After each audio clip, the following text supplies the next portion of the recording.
My family drained my fortune for years while my sister leached off my success and shunned my daughter. So I severed all ties, and the fallout left them stunned. I'm Ethan Caldwell, and I'm standing on the edge of a $500 million zero-cents cliff. One wrong step, and everything I've built, every sleepless night, every door slammed in my face, every prototype I bled for, could vanish. Apex Pulse Technologies, my company, is 72 hours from an IPO that will either crown me as Silicon Valley's next legend or bury me in a scandal so vicious it'll make the tabloids blush. But right now, as I grip the wheel of my Tesla, speeding through the neon-lit streets of San Francisco, I'm not thinking about stock tickers or boardroom sharks. I'm thinking about the betrayal that's been festering under my skin for years. My family, my own blood, has been bleeding me dry, and tonight I found out just how far their greed runs. It's 2 a.m. and my phone's buzzing like a hornet's nest. Missed calls from my mother, Diane, my father, Richard, and my sister Lauren. 47 notifications, each one a desperate claw at the empire I built from a dorm room with nothing but a laptop and a chip on my shoulder. I ignore them, my eyes fixed on the road, my heart pounding like I've just sprinted a marathon. 3 hours ago I walked into a scene that shattered the last illusion I had about family loyalty. 3 hours ago I decided to burn it all down. Let me take you back to where it started, because if you're going to understand why I'm about to become the most polarizing man in America, you need to know the whole damn story. I'm 34, CEO of Apex Pulse Technologies, the company that's rewired how elite athletes train. Our AI-driven sports gear, smart wearables, motion tracking rigs, neural performance monitors powers 60% of U.S. professional sports teams. NFL, NBA, MLB, you name it. We're the invisible edge that turns good into great and great into legendary. 7 years ago, I was nobody, a kid with a dream, sleeping in a beat-up Chevy Malibu, pitching prototypes to NFL coaches who laughed me out of their offices. "Nice toy, kid," they'd say, tossing my designs on the desk like garbage. I'd lived on Red Bull and ramen, my clothes smelling like the gym lockers I crashed in. Rejections? I lost count at 200, but every no was fuel. I'd go back to my car, tweak the code, refine the sensors, and try again. The breakthrough came in Munich 2018. A European tech firm, VTech, saw what no one else did. My gear wasn't just equipment, it was a revolution. Their deal gave me exclusive rights to their AI chips, and suddenly those same coaches who'd slam doors were begging for demos.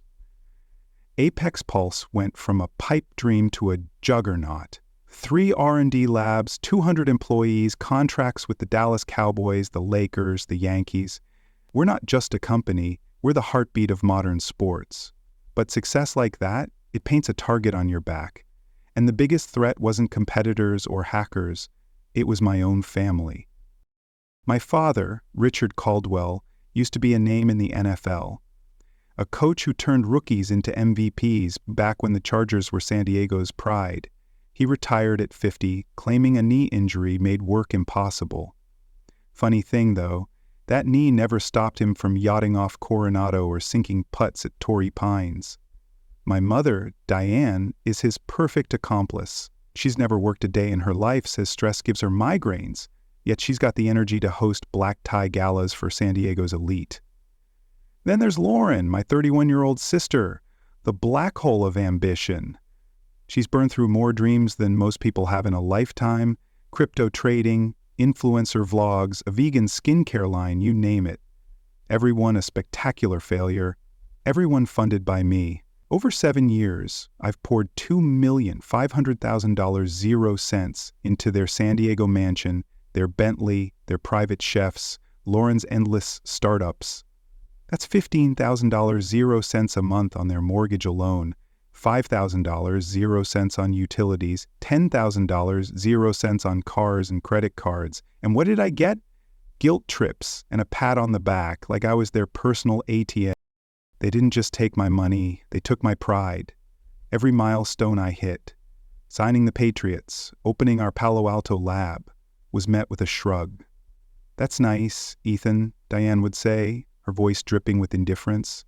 "But let Lauren post a TikTok with 500 views, and it was like she'd won an Oscar.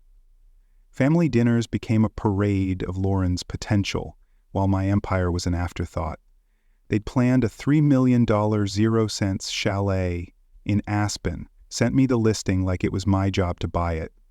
"For the family," Richard said, as if I hadn't already given them everything. I might have kept swallowing it, kept writing checks, if it weren't for Claire. Dr. Claire Novak, my wife, is a neuroscientist who maps the brains of Olympians. I met her at a sports tech expo in Vegas 2020. She walked up to my booth, ignored the flashy demos, and grilled me on the neural feedback loops in our wearables. I was hooked. Claire's family is the opposite of mine. Blue-collar, self-reliant, no handouts. Her dad's a retired firefighter, her mom a nurse. They raised her to earn her way, and she did, with a PhD and a client list that includes gold medalists. When I told her about my family's demands, she didn't judge. She just asked, "Why do you let them treat you like this?" Simple, but it cut deep. Our daughter, Ava, born 3 years ago, changed everything. Holding her, I saw the future I wanted, one where she'd never think it's normal to be used. But my parents? They treated Ava like an inconvenience. Lauren's twins, Brody and Bella, got Rolex watches for their 5th birthday. Ava got a $5 0-cent stuffed bear from CVS, and that was on a good day. Richard would cancel visits citing his knee, then post yacht selfies on Instagram. Diane would ditch Ava's recitals for Lauren's emergencies, usually a breakup or a bad Botox session. Claire saw it all, never pushed, just asked questions that gnawed at me. Why do they treat Ava differently? What happens when she's old enough to notice?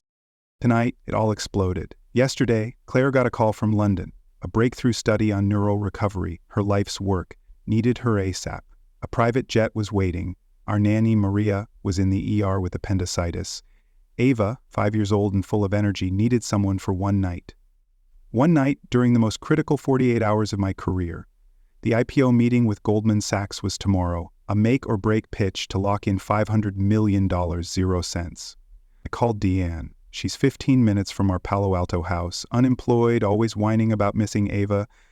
"Mom, I need you and Dad to watch Ava tonight. Claire's got an emergency, and I've got the biggest meeting of my life."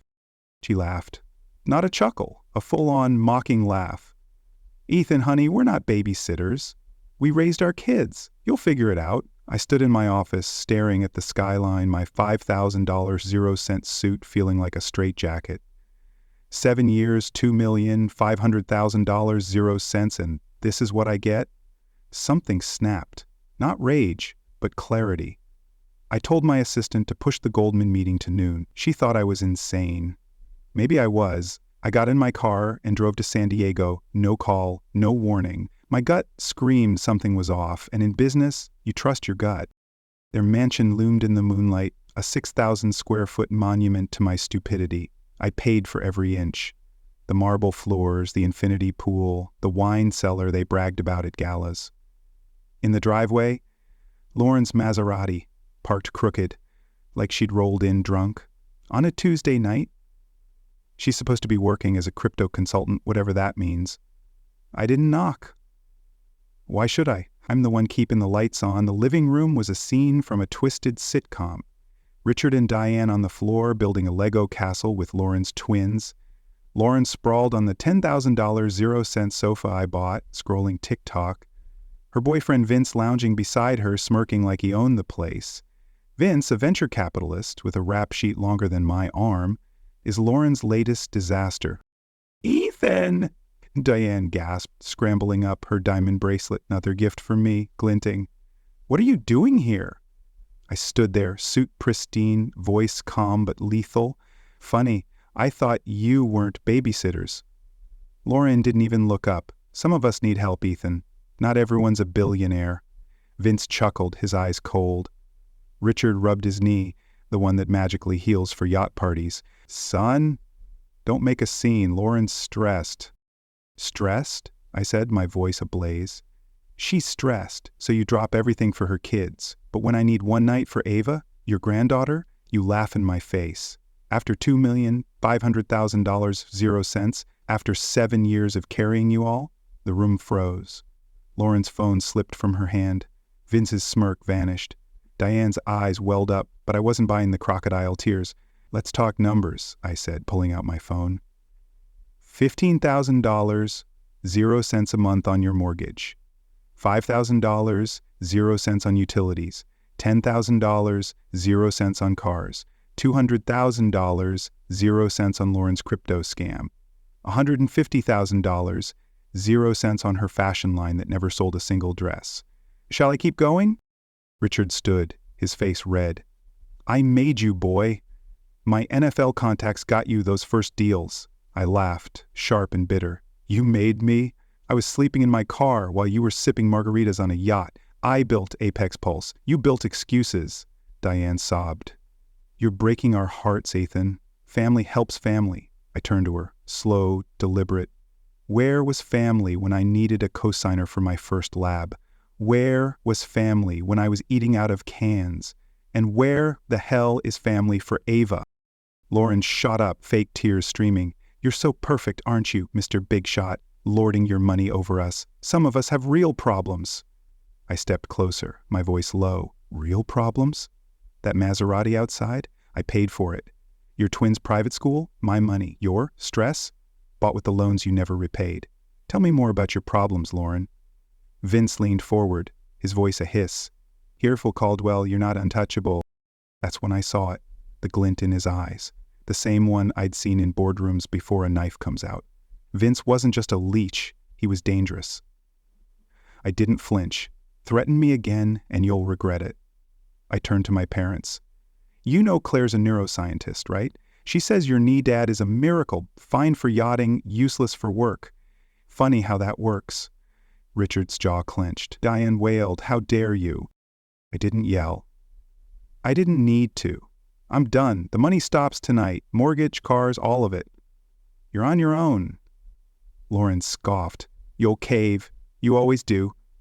I met her eyes, unblinking. "Not this time. Because I finally see you. You're not family. You're parasites." I walked out, their shouts fading behind me. The night air hit like freedom. But I knew this was just the start. They wouldn't go quietly, and neither would I. Back in my car, I called Claire. She was boarding the jet in London, her voice steady despite the chaos. "What happened?" I told her everything. The mansion, the twins, Vince's threat. She didn't say, "I told you so." She just said, "What's the plan?" That's Claire. No drama, just solutions. By 3 a.m. we had one. I called my lawyer, my accountant, my security chief. Every payment canceled, every number blocked. A security team was dispatched to our house to watch Ava. I wasn't taking chances, not with Vince in the picture. Then the real storm hit. My phone lit up with alerts. Apex Pulse's servers were breached. Proprietary AI code, the heart of our tech, was leaking online. My CTO Raj was in a panic. "Ethan, this is catastrophic. It's a rival firm, someone with deep pockets." I froze. Vince's smirk flashed in my mind. This wasn't just family drama anymore. This was war. As I floored the gas heading to our Palo Alto lab, a black SUV roared up behind me, headlights blinding. It swerved, trying to run me off the road. My heart slammed against my ribs. I gripped the wheel, weaving through traffic, the SUV inches from my bumper. A sharp turn onto a side street shook them, but my hands were shaking worse. I pulled into the lab's garage, security swarming me. "You okay, boss?" I nodded, but I wasn't. Someone wanted me silenced. Maybe Vince, maybe his backers. The breach, the chase, my family's betrayal was all connected. I could feel it. As I stepped into the lab, Raj handed me a tablet. "The code's on the dark web. Bidding's at $10 million, 0 cents. My stomach dropped. This could tank the IPO. Investors don't bet on companies bleeding secrets. I looked at the team. Engineers, coders, my second family. "We fight this," I said. "Trace the breach, lock down the servers, and find out who's behind it." Raj nodded, but his eyes were worried. "Ethan, there's something else. We found a file in the breach. It's encrypted, labeled Caldwell. Not our data. Personal." My blood ran cold. Caldwell? My family? Or something worse? As dawn broke, my phone buzzed again. An email from Diane forwarded to my work account. Ethan, how could you abandon us? We're losing everything. Your father's heart can't take this. No mention of Ava. No apology, just more guilt. I deleted it, but the weight stayed. Social media was already buzzing, Ethan Caldwell trending, half the posts calling me a genius, half calling me a monster.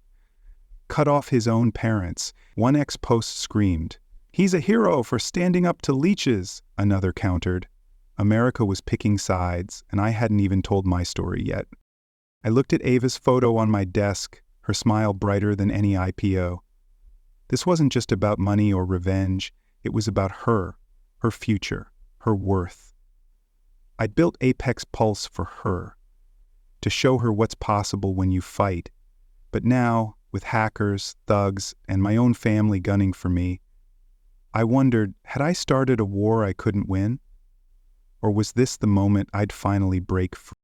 One thing was certain, the next 72 hours would decide everything, and I wasn't going down without a fight. The Palo Alto lab was a war zone of blinking monitors and frantic voices, but all I could hear was the echo of that ransom note. Pay $10 million, 0 cents, or Ava disappears. My daughter's face, her gap-toothed grin, her curls bouncing as she chased butterflies in our backyard, burned in my mind. It was 6 a.m. hours after the car chase that nearly killed me, and the weight of the night was crushing. Apex Pulse's servers were bleeding our AI code onto the dark web. My family was clawing at my empire, and now someone, likely Vince, that snake Lauren called a boyfriend, had threatened my little girl. I stood in the lab, my suit torn from the chase, my hands still trembling, and made a vow. No one touches Ava. No one. Raj, my CTO, was hunched over a terminal, his fingers a blur. "Ethan! We've traced the breach to a Russian IP, but it's layered through proxies. This is pro-level." His voice was steady, but his eyes screamed panic. The encrypted file labeled Caldwell sat on his screen like a ticking bomb. Personal, not corporate. My gut churned. Was it Richard's past? Lauren's schemes? Or something worse? I didn't have time to guess. My security chief, Marcus, a former Navy SEAL with a scar across his jaw, burst in. "Boss, we've got movement at your house. Unknown vehicle circling. I've doubled the team around Ava." My heart stopped. "Get her to the safe house," I said. "Now." As Marcus barked orders into his comms, my phone buzzed. An X notification. Diane's post. "My son, Ethan Caldwell, has abandoned us in our darkest hour. We're losing our home, our dignity. How could money change a heart so cruelly?" The comments were a bloodbath. "What a monster. Family is everything." But others fought back. Sounds like he was used. Caldwell truth. America was splitting down the middle, and I hadn't even fired my shot. I slammed the phone down, rage boiling. They wanted a war. I'd give them one. But first, survival. The server breach was no accident. Vince's smirk last night, his whispered threat, "You're not untouchable," kept replaying. Lauren's boyfriend wasn't just a con man, he was connected. I called my lawyer, Sarah Klein, a shark in heels who'd saved me from a patent lawsuit last year. "Sarah, I need everything on Vince Russo, criminal records, associates, anything, and prep for a countersuit. My parents are coming for $50 million, 0 cent. She didn't flinch. On it. "But Ethan, the tabloids just dropped a bomb. Lauren leaked emails claiming you cooked Apex Pulse's books. Stock futures are tanking." I cursed under my breath. "Lauren, you idiot." She wasn't just burning me. She was torching my company, my employees, Ava's future. I turned to Raj. "How long to lock down the servers?" He grimaced. 12 hours, minimum. But the Caldwell file. It's got a secondary encryption, military grade. We're not cracking it without serious firepower. Military grade? My family didn't have that kind of pull. Vince did. I was about to dig deeper when Marcus radioed in. "Ava's secure, but we found a tracker on your Tesla. Someone's been tailing you for weeks, before the breach, before the ransom note. This was bigger than my family's greed. Someone wanted Apex Pulse dead, and me with it." I barely had time to process before disaster struck. My warehouse in Oakland, our main distribution hub, was a 100,000 square foot beast stocked with $20 million, 0 cents in gear. At 8 a.m., my operations manager called, his voice shaking. "Ethan, there's been an explosion. The West Wing's gone. Fire's spreading." My mind raced. Casualties? 10 workers trapped. Fire department's en route, but it's bad. I was in my car before he finished, speeding toward Oakland, the sirens in the distance growing louder. The warehouse was my lifeline. Losing it could kill the IPO. But those workers? They were my people. Black smoke billowed as I pulled up. Flames licked the sky and the heat hit like a wall. Firefighters were battling the blaze, but the West Wing was an inferno. I spotted Maria, a shift lead, coughing, her face streaked with soot. "Ethan, they're still inside. The sprinklers failed." I didn't think. I grabbed a fire jacket from a paramedic, ignored their shouts, and ran in. The air was thick, choking, the heat searing my lungs. I found them, 10 workers pinned under a collapsed beam. One, Javier, a father of 3, was bleeding, his leg crushed. "Boss, get out!" he rasped. I shook my head, heaving at the beam with 2 others. My shoulder screamed, blood soaking my shirt, but we lifted it. One by one we dragged them out, my vision blurring, my chest tight. Outside, paramedics swarmed and I collapsed, gasping, a gash across my arm dripping red. The fire chief grabbed me. "You're lucky to be alive, Caldwell. That was arson. Someone tampered with the gas lines." Arson. My blood ran cold. Vince? His Russian friends? Or someone closer? As medics patched me up, my phone lit up. A text from an unknown number. "Next time, it's Ava." I stared at it, the world narrowing to a single point. They'd gone too far. Back at the lab, bandaged and running on adrenaline, I got the next blow. Apex Pulse's board called an emergency meeting. My COO, Greg, a mentor who'd backed me since day one, was grim. "Ethan, they're moving to oust you. The family drama, the breach, now the explosion. They say you're a liability. I'd built this company from nothing, and now they wanted to gut me?" I stormed into the boardroom, my arm throbbing, my suit stained with soot. The chairman, Harold Vance, leaned back, his voice cold. "Your personal issues are tanking our valuation. Step down, or we vote you out." I locked eyes with him. "You want me out? Prove I'm the problem. This company is me." Greg looked away, and I saw it. Betrayal. He'd flipped. I walked out, my mind racing. The board, the breach, the explosion, the ransom note. It was a coordinated attack. But who was pulling the strings? I called Claire, now in London, her voice a lifeline. "Ethan, you're hurt. Slow down." I couldn't. "Claire, they're coming for Ava. For us." She paused, then said, "I found something. Your dad's old NFL files.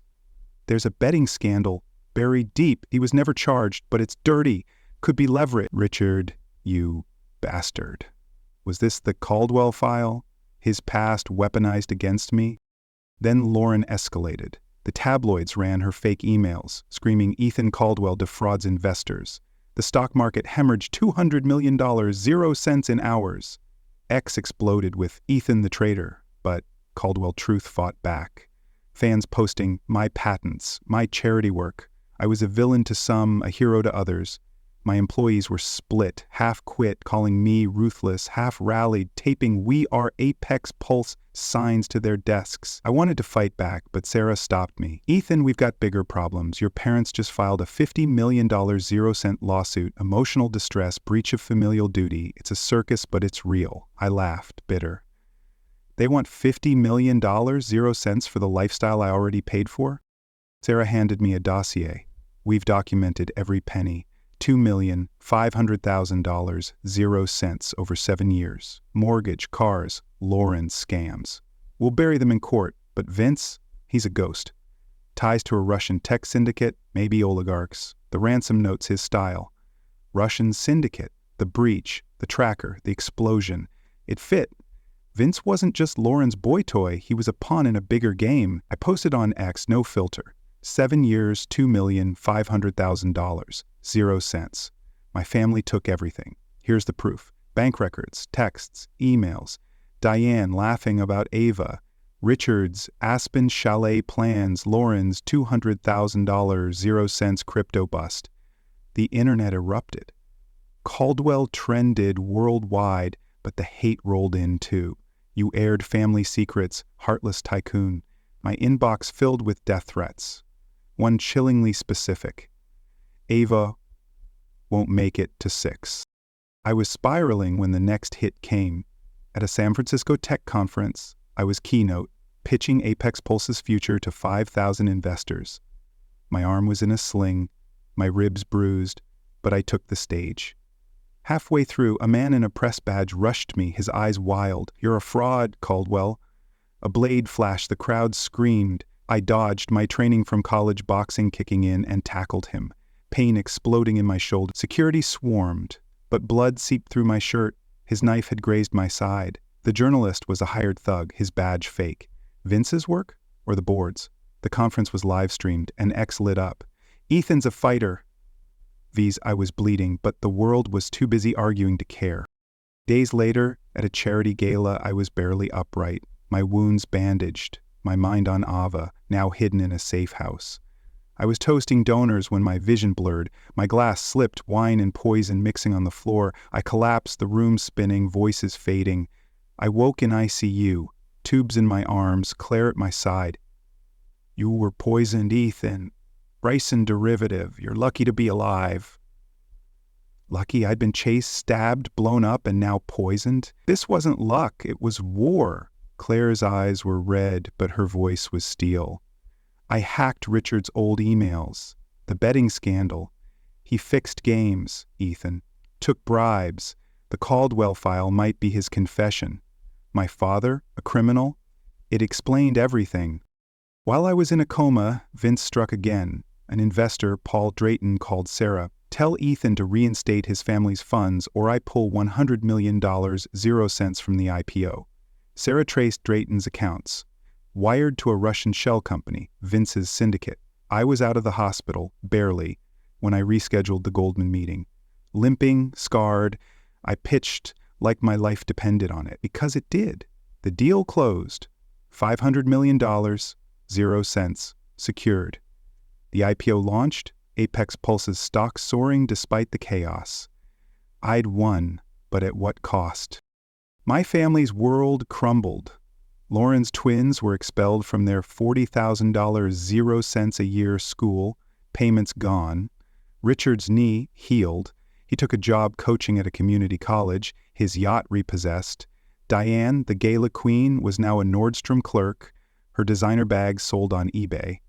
Lauren moved into the foreclosing mansion, working at Target and a diner, her Maserati replaced by a bus pass. Vince dumped her, draining her accounts, leaving her broken.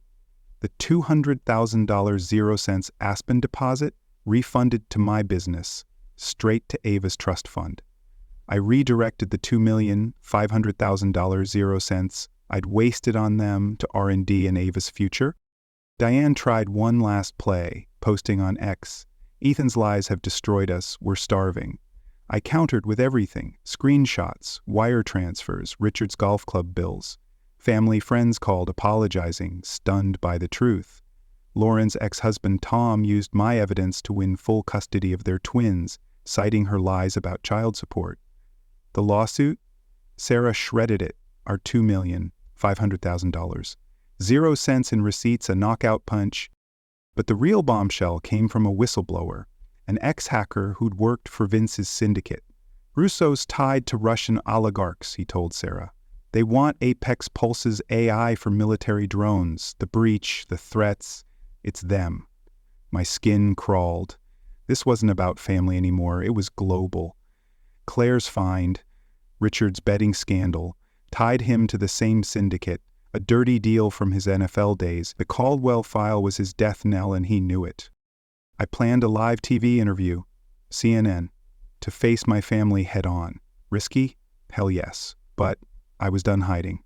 As I prepped, death threats piled up, one with a photo of Ava's favorite park. My security team tripled, but fear gnawed at me. In the studio, under blazing lights, I looked at the camera. My family took $2,500,000 0 cents and gave me Betrayal. Here's the truth. I showed the world texts, bank statements, Richard's scandal, Diane's tears, Richard's bluster, Lauren's venom. They crumbled. The audience gasped, then cheered. X flipped. Caldwell truth drowned out the haters. I ended with Ava. This is for my daughter. No one will break us. Back home, Claire held me. Ava asleep upstairs. The IPO was a triumph, but the syndicate was still out there. Vince was gone, but his masters weren't. The encrypted file was still locked, Richard's secrets inside. I'd won this battle, but the war wasn't over. I looked at Ava's photo. My fire reignited. They'd come for me, for her, for everything I'd built. Let them. I'd fight to my last breath, because this wasn't just about Apex Pulse. It was about showing Ava and the world what it means to stand tall.